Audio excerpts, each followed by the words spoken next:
সারাদিন ওটা থেকে যদি হুনি বিরিয়ানির দাওয়াত তাহলে কেমনে মিস করি কোনছেন আনেডা। আসসালামু আলাইকুম, আপনারা সবাই কি আছেন? আশা করি কি ভালো আছেন। আজকে আসছিল 3 নম্বর রোজা, মানে রোজা 3টা চলতেছে। ও ভাই শুনলাম আজকে বিরিয়ানি দেবে মসজিদে, দাওয়াত দিছে। দূর বেড়ে গেলাম গা, খালি আমি এলাকা যাই নাই, আঙ্গুর এলাকা বেহাই গেছে, আরো আঙ্গুর এলাকার মসজিদের সবাই গেছে, আঙ্গুর সমাজের সবাই গেছে। আপনারা কারা আজকে কোন ইফতার করছেন অবশ্যই কমেন্টে জানাবেন।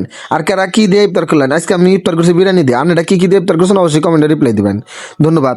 আর আজকে কমেন্টের রিপ্লাই চাই যে কে কোন জায়গা থেকে ভিডিওটি দেখছেন অবশ্যই একটু জানাবেন আমাকে। ধন্যবাদ।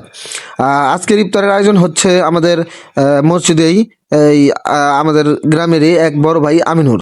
আজকে ওনার পক্ষ থেকে আয়োজন করছিল বিরিয়ানি। তো বিরিয়ানির দাওয়াত পাই আর মিস না করবার চাই ভাই, তাড়াতাড়ি গেছি লুঙ্গি বিন্দাই। এখন আনে করে বালামত দেখা খাইলাম না আজকে আমার ইরে। তো এর পরবর্তীতে একদিন দেখামুনি। এখন বিরিয়ানি দেখতে দেখতে এর মধ্যে বন্ধুরা মারামারি বাজাইছে পরে বিরিয়ানি নিয়ে। কয় এই প্লেটটা আমারে দে, কয় না আমি দিম তক দিম কে, এটা আমার। কয় তুই দে, তোর দাম মেলাটি গোস্ত পড়ছে। এখন এই গোস্ত নিয়ে নাড়ে বাজাইছে। কোন এর একটা কথা হইলো, আনাটা কারা কারা গোস্ত নিয়ে নাড়ে বাজানি ফেলে বিরিয়ানি ফেলেই অবশ্যই কমেন্টে জানাবেন। এতক্ষণ সাথে থাকার জন্য ধন্যবাদ। কে কোথা থেকে ভিডিওটি দেখছেন অবশ্যই কমেন্টে জানাবেন। আর আজকের ভিডিওটি কেমন হয়েছে অবশ্যই জানাবেন। ধন্যবাদ, ভালো থাকবেন, আসসালামু আলাইকুম।